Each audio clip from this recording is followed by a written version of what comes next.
Girl, I'm in love with your body, and I want you to know that I'm hooked on your body, and I'm trying to be yours. Ooh, ooh, ooh, ooh. Come on, man. That is the dream. What's going on, squad? Time of recording, June 15th, 2025. So happy Father's Day to those that are celebrating. Peter's probably somewhere in a safari. I don't know what he's doing, but he's enjoying his little honeymoon. And I'm going to be breaking it down for you. One, the dream. That song is fire. Two, today we're going to be talking about tips for scaling beyond yourself. There are so many mistakes that we've made in the past, and I just want to break down a couple of those things and give you very actionable tips that you can do immediately. So without further ado, I guess I should catch you up on what we've been doing. Man, since the last podcast, we've added two people onto our team, which has been awesome. Joe and Josh are going to be great additions, and I love the energy that we have currently. It's kind of crazy to think that we are at 7 physical therapists now. But yeah, our midtown vacation has been going great, and our satellite locations are starting to build back up again. So this is kind of what we always wanted. So it's pretty crazy to be able to step back and reflect on those things. I think I've learned a bit about how to become a better leader and delegate after now doing this for almost a couple of years. But it could be overwhelming. Like, I'm not going to tell you that it's not super overwhelming. I think this past week, one thing I've done is, oh man, let's just get into it because I'd rather start to go into some tips, and I'll talk to you about some of the mistakes we made and, some of the things that we've been doing that I think is super, super helpful. So when you're scaling beyond yourself, what is like the first thing that you should be thinking about? I think this is credit to Dan Martell, who's one of my coaches, is identify how to get your time back. And I say this is because it's super, super important. Some people are like, hey, should I hire a front desk person? Should I hire a PT? Like, what should I do? And I often find that whenever you give a blanket answer to something like this, it's not like super helpful because everyone's got a different skill set, right? So, what if you are someone that is absolutely killer on the back end? I like to reference my wife, Christy. She's amazing, right? If she was a solo provider herself and she was able to handle everything in the back end very, very quickly, like Christy's a fucking checklist killer. Like she sees a checklist and she annihilates it. Me, when I see a checklist, I told her the other day, I'm like, I don't think I ever always check off everything on my checklist. Um, uh, I do things through inspiration, right? Like whenever I feel motivated, I'll work 20 hours straight off motivation. So that's like when we were building our mentorship program. When motivation strikes, I'd go ham. When it doesn't, I'm kind of like trying to find inspiration, trying to figure out what the move is. But if you're someone that's like an absolute checklist killer, right, and you're on top of all the stuff on the back end, maybe it doesn't make sense to hire a front desk person right away because if you're only doing maybe 2 or 3 hours a week of administrative work, does that really make sense to hire someone and offload those things? You're probably better off hiring other PTs so that you can offload your schedule to them. Now, there's definitely going to be people very similar to myself where I love the treatment side of things. I can treat patients all day. I love it. Clinical stuff, it never gets boring for me. I love it so much. But when it comes to back end stuff, you know, when it's like the more mundane things, I hate that. I will spend hours on things because I'm just procrastinating, trying not to do those things. Um, but if you're like me, right? If you hate processing invoices and all these miscellaneous kind of repetitive tasks, and for a normal person that would take 2 to 3 hours, for me it would take a long time because I'll process a couple, walk to the fridge, get something to eat, process a couple, text a friend. It's like I can't get into deep work like that because that's just not who I am. It's not in my DNA, and I'm going to play to my strengths. My strengths are learning things, creating things, teaching things, and treating. Those are my 4 skills, my zone of genius. If I stick to those 4 skills, I know that I'll be able to do whatever the hell I want. But if I start to put like administrative duties and miscellaneous other things, that doesn't like get me out of bed. I don't like to like wake up and like go, ooh, can't wait to process the shit out of this Excel sheet, right? Like, no, you got to grow around your weaknesses. So, the tips for scaling beyond yourself. The first one is going to be identify how to get your time back. If I was scaling now from the beginning, I would get a front desk person immediately. But since Christy and I started together, Christy handles a lot of it. Now she's got two people that are helping her with everything. But what is your flow like? What is like stuff that crushes you, right? Like some people love the administrative things. I know a couple of PTs in our group, they'll take 1 day a week, an early, slow morning. They go to a dope coffee shop and it's like their me time, right? They get to focus on these business things and they love it. Couldn't be me. I want to read books. I want to learn about the human body. I want to learn more about psychology, all of those things. Administrative stuff crushes me. So, what do you need? If you're somebody that is absolutely checklist killer, very organized and systematic, and you can crush those things, hire another PT. That's how you're going to get your time back, right? Because chances are you are, it doesn't take much for you to finish all the back end stuff, and you can probably just onboard another PT ASAP and start getting them rolling with patients.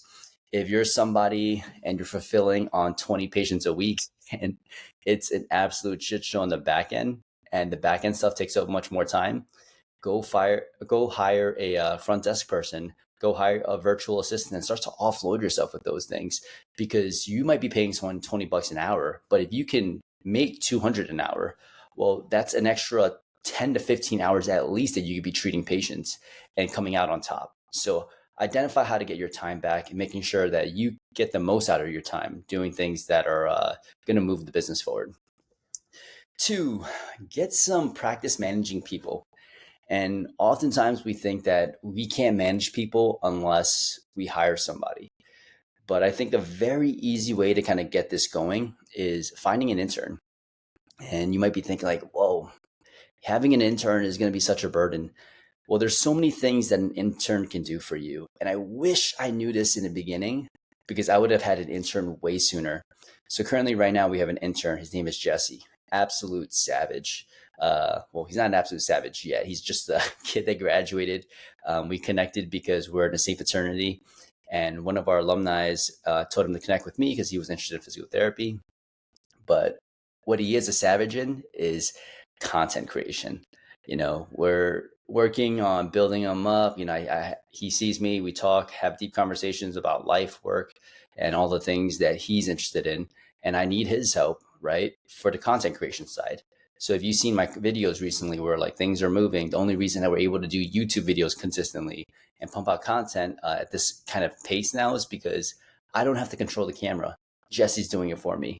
So finding an intern is a great way to get some risk-free management skills, right? You start to figure out, okay, how do I delegate tasks to other people? It sounds kind of daunting for some people, but when it's an intern, their expectations are super low. You can literally have an intern that is behind a camera that helps you build an exercise library. You can have an intern behind a camera that can, instead of holding it still, they move with you and you can start to create better content there. Jesse currently also helps transcribe our YouTube video into blogs. And then I take that blog, I send it to someone that helps us manage all of our SEO side of things. But there's like this, you get so much of your time back having an intern, and they're more than happy to help you with these things because they get experience, they get to hang out with someone that's actually doing it in a cool way, right? And I can't stress that enough because there's so many freaking internships where they put you in these insurance mill clinics. You don't really learn anything. You're just wiping tables and like folding laundry. But at least this way, like you're actually learning things, right? Like we're creating content together. He's transcribing the YouTube videos. He's helped us with some of our courses as well. And he gets to hang out with our team. He gets to train in our gym. So bunch of pluses. And if you can't find anyone to hire immediately, chances are, if you've done any sort of marketing in your area, you've met a student that might be interested in what you're doing, and just have them intern for you. It doesn't need to be a full-time gig. Jesse comes around anywhere from 5 to 15 hours a week to help us with things. So if you're wanting to get some practice managing people, would highly recommend finding an intern. Likewise, other ways to practice, right? If you, let's say, are already managing you and like another PT and maybe a front desk person, you can start to even get extra practice chances are your time is super valuable. So you should stop cleaning your own house, right? If you can make 200 something within an hour, or if you do a marketing event and it generates 5 leads that convert to packages, that hour is worth $10,000, but you're spending 5 hours cleaning your house. So why not offload cleaning your house to somebody that might be charging you $50 an hour? And now you got time back, unless you love cleaning your house, but that'll give you your time back so that you can focus on bigger projects. I remember one of the things that I was working with a patient of mine, everything in life was figured out for him. The cars got gas and it was cleaned for him. The house was cleaned for him. The meals were made for him. Everything was outsourced besides him spending time with his family. And I thought that was crazy, but now I realize that that's the most important thing. There's so many miscellaneous things I don't want to do during a day that I just want to focus on slowly crafting a life where a majority of my life, I'm very happy about it. So how does this relate to practice managing skills? Well, you're going to get someone to come clean your house. And then, maybe after a couple of weeks, you say, hey, you cleaned the house. Do you mind doing my laundry as well? Start to increase their task. They start doing their laundry and it's like, hey, do you mind sending out these packages and also returning these things for me? Now they can do that for you. Do you mind also cooking? Like, the meal prep is pretty easy. This is what I would do. This is how I assemble it. Would you mind doing that? So you take one person that was just cleaning your house and slowly give them more tasks. And all of a sudden they can do a bunch of things for you and you get your time back. So tons of different ways to manage people. But if someone's already providing you a service, try to see how you can get that person to do more for you since they're already here, and try to find an intern. 3, take hiring seriously as a skill.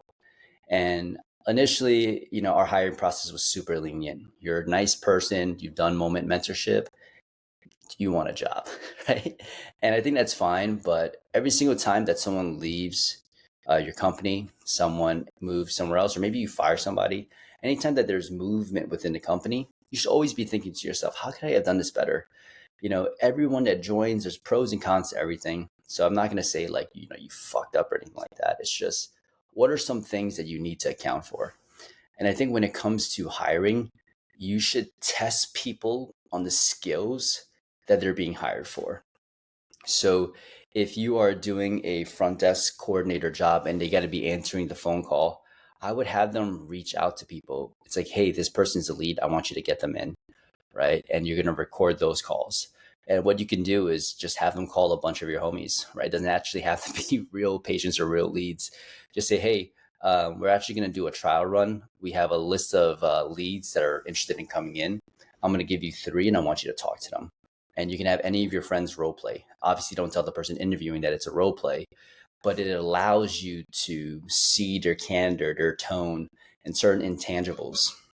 If you're a physical therapist or you're hiring a physical therapist, you should never let another physical therapist now join your team unless you get to watch them treat somebody. This could be treating a friend. This could be treating another person in the clinic. This could be treating you. Maybe it's even one of your patients, right? It's like the patients that you've known for so long and they're like your homies by now. They're like really close friends. It's like, hey, would you want a free session next week? I have a physical therapist coming in, and you're the type of person that I love being around, right? And I want to make sure that like that you think highly of the person that we're about to hire from like an interaction perspective. So many different ways to spin it. But the key is when you hire these people or when you're watching them do this kind of gig, you need to give feedback at the end of it. And this is what happens. People during an interview will tell you that they're open to feedback and they can manage these things and they want to improve and get better. It's very easy to say those things. But when you actually provide criticism right then and there, you want to see their reaction. Are they open to the feedback, right, and the critiques, or are they immediately defensive? You don't want someone where you're providing feedback and you're like, oh, no, you're wrong. I did it this way and I see it this way. It's like, no. I just want you to take that feedback, let it resonate with you. We could talk these things out. I don't need anyone getting defensive, right? Because the only way that we can improve is through feedback. And if you can't take it, even though you told me you could, but we're doing this in a life scenario now, that's a red flag. Other things like hiring, what are things that you got to consider, right? You got to think about the habits that you want and figure out what kind of questions you can ask based on those habits. So there's a ton of different questions that we'll typically ask, but a couple of important ones that I think about now is, what is your relationship like with your parents? And what was your upbringing like? You might be cracking up as like, why does this even matter? Well, your upbringing is going to influence a ton of, how you behave in this world. There are people that have a very terrible upbringing. They struggle with those things and they haven't overcome those barriers yet. And I'm not saying that they're not fixable. I'm just saying we're not a therapy clinic. I mean, we're not like a mental health care providers, right? If there's certain barriers that people can't overcome because of their past, you don't want to be the person that's picking it up. I think oftentimes we always put on our therapist hats like, hey, we're going to help others, we're going to fix others. But businesses does not have to be that hard. You're just trying to create a winning culture and put more winners in your team so that they can win as well, right? You don't want to have to significantly help change somebody's view. Other things that I ask is like, I want people to be resourceful. So I ask them like, hey, what is your framework when you encounter a problem? Like if there's a problem that you don't know how to solve, how do you go about solving that problem? Right. And for me, I just want to know that someone has thought about these things. And I'm not looking for anything crazy. I'm just looking for someone to literally tell me, oh, I'll just look it up on Reddit. Then I'll search things on YouTube. I'll use ChatGPT. I'll talk to friends and colleagues that figure out, if they saw this problem before. Like I just need someone to know that they have options, because you don't want someone that just keeps coming to you with problems that could have been solved by a simple YouTube video, ChatGPT prompt, or a Google search where they could have asked a friend, right? There's so many times where like you come across people that are just low agency. I get people to DM me all of the time for questions, and I'm like, I don't need to answer this question. This could have been Google searched, right? Like these little things that are preventing you from becoming an entrepreneur. It's just the fact that you have very low agency. You're just not figuring these things out yourself. Like you want me to hand you the answers. I don't want people like that on my team. I want people that are super accountable, that figure shit out, that can get it done without me holding their hand the whole time. So that's a question I'll ask. Where do you hope to what do you hope to learn and improve in this role, right? Where do you see yourself in a couple of years? Why is this important? Well, depending on where someone sees themselves in a couple of years, I'm going to position every single action around how we're going to get them there. If someone says that eventually they want to become a clinic owner, perfect. I'm not intimidated by it, right? If you're super motivated, I want to incentivize you so much that you want to stick with our team. And I'm going to position all the things that I'm going to allow you to do for our team as a way to get you ready for those kind of roles. But the truth is, as you develop someone more and more, they're not going to want to leave. People don't leave as they're continuously developing. People leave when they feel like they've reached past their capacity. There's nowhere else to go, right? So don't be nervous about people that say that they want to start their own cash practice. When you've been doing this long enough, this shit is hard. It doesn't get easier. But if you can grow rows, then you can always put everything back towards like, hey, I'm helping you become a better operator. I'm helping you become a better entrepreneur, whatever it is that they want with all of these tasks that I'm asking you to do. Some people might say that like they want to become better public speakers. They want to, teach younger clinicians that join the team. Position all the things around that. So now you're aligning what they do day to day to their long-term goal. And the caveat here is people that can't tell you what their long-term goals are, that's a red flag, because that means there's no career aspirations. And I'm not saying that they need to like come in and be like, have an answer immediately, but you can ask them to take a couple of days and think about those things, right? And I'll say that it's like, hey, I don't expect you to know exactly where you want to be in the next 3 years. And if you don't know right now, that's fine. We're going to chat again next week. And I just want you to think about that and try to come up with something so that at least we can steer the ship that way. And if they still can't think of anything, it's a red flag. Right? You don't want people that are lacking direction. You want people to want to have some general idea of where they want to go so that you can motivate them and pave a path for them. That's what leadership is. Stacking and showing them how everything that they're doing right now is bringing them to the future version of themselves that they want to be. But if they don't know who they want to be, you can't lead anyone. We're just going to stay in the same exact place. So take hiring seriously. Get people to do the thing that you're hiring them for, provide them feedback and see how they take it, and ask questions based around qualities that you want in a provider or an assistant, front desk administrator, etc. As you start to scale beyond yourself, the most daunting thing is like, we have our mission statement, our vision, and these are our 10 traits as a company. We have be nice, accountability. It's like all this fluff and bullshit. I know those things are important, right? But when you're a smaller business, don't worry about that shit, right? Like for the most part, you can come up with some arbitrary things and just throw it up on there. And I just hate when someone says like accountability. It's like, first off, that doesn't need to be a core value. If you're not accountable, you're not joining the team, right? Like to me, core value is like behaviors that we hold ourselves to, right? Like in our team, we have specific core values that we hold ourselves to, and they're important because I know if we do those things, we are going to be okay. So I don't think that's important, but I'm just trying to give you an example. We take ownership of our roles in the team. We always go beyond what is expected. We sweep the sheds and set the example. And that just means that no matter what, if a napkin falls on the floor, it doesn't matter if you're the clinic director, you're picking up the napkin. If something spills on the floor, physical therapist, doesn't matter, you help out, right? Like we're never too big to do the small things. We try to get better every single day. We make an impact, but have fun while doing it. So those are our 5 core values. We keep it super simple. But having core values written down isn't going to make scaling beyond yourself easier. What's going to make scaling beyond yourself easier is taking the 5 most practical things you need this person to do and record it. And that's it. You just start there. So someone is about to join your team. What are the 5 most common tasks that they need to be able to do and be able to reference for them to be successful, right? So if this is someone that you're onboarding as a front desk person, it might be, okay, how do I use the intake system? And you could do a screen record on your Mac. You could do a Zoom call, or you can use a Loom, whatever it is that you want to do, and just record yourself going through your whole process, right? Some people use PT Everywhere. Some people use Intake Queue, Jane app, whatever it is. Make one training that just goes over the whole thing. Training number 2 might be recording calls and practicing the script with somebody. Training 3 might be follow-up emails and how to do those things. Training 4 could be how to, if you're having your front desk person respond to people in the DMs, that could be another one. Training number 5 can be all the processing, invoicing, etc., and those kind of stuff.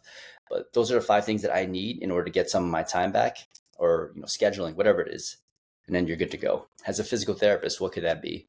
Right? 1 training on the eval process, 1 training on the follow-up process, 1 training on how to write emails afterwards, because that's an important thing for us. Another training on how to use all the intake systems, and another training on how to communicate amongst the team with miscellaneous software that we use. You don't need everything initially to get started. And that's the most daunting part about scaling beyond yourself, is you feel like everything needs to be perfect. It gets built over time. Our Notion doc with all of our team trainings was a slow process.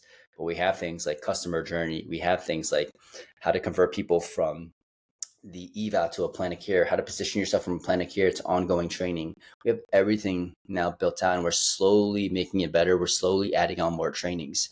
But when you're scaling beyond yourself, just go for the 5 most practical things that this person needs immediately when they're getting started. And every single week, just record 1 or 2 more things based off the feedback that you're getting. You don't want to overwhelm yourself there.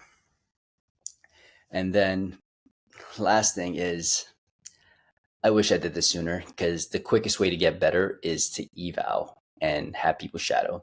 So what we're doing currently is to get people up to speed, right? Especially when you're in one-on-one setting, they need to understand how you operate.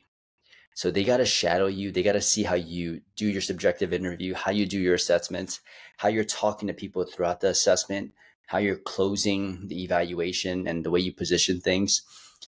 Those things are hard to get on a very flat, training, and they're watching this on a screen.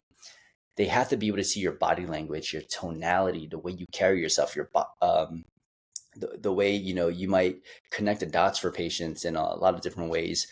And there's so many different ways to close a sale as well. So like we talk about 5 different ways to close based off the person in front of us. So like I want our PT to be exposed to those things. So what we do now is I'm doing the first 5 evaluations for a physical therapist that joins our team. Then they'll do 5 on their own. I do the next 4 evaluations, then they do 4 on their own. I do 3, they do 3. I do 2, they do 2. I do 1, they do 1. And what this does is they get to see my flow, right? They do 5 on their own, do some stuff. They watch me for another 4.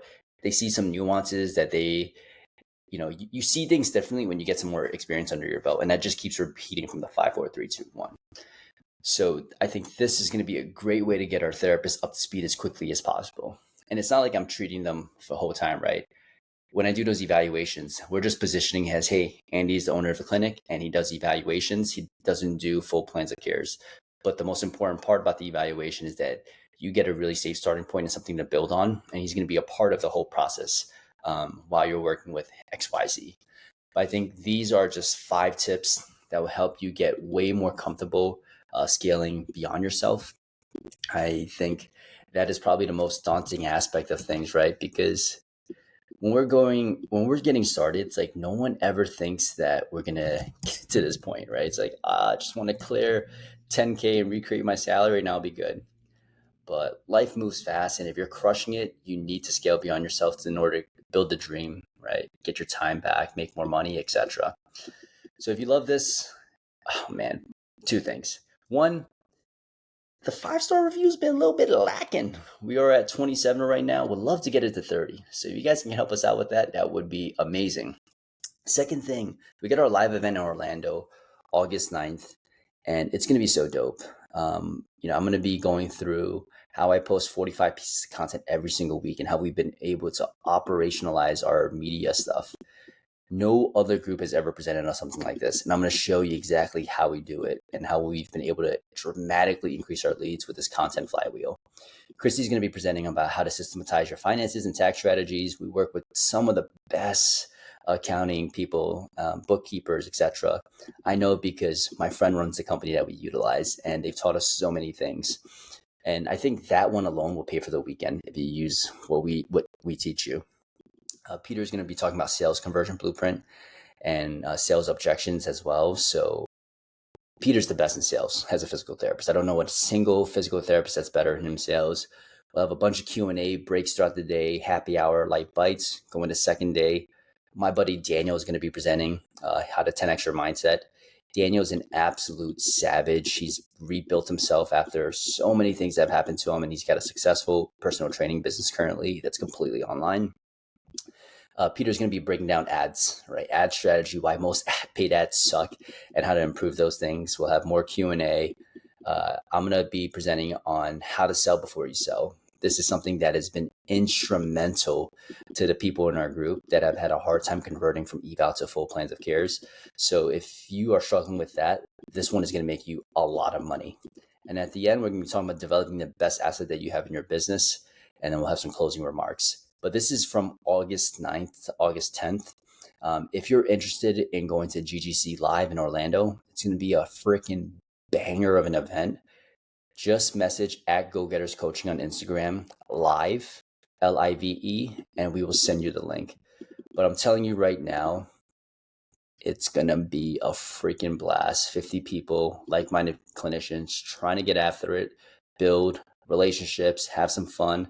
We got little tiki drinks because there's a tiki bar at the spot that we're hosting it at. But yeah, it's just going to be such a good time. So hopefully you guys got some value from this podcast.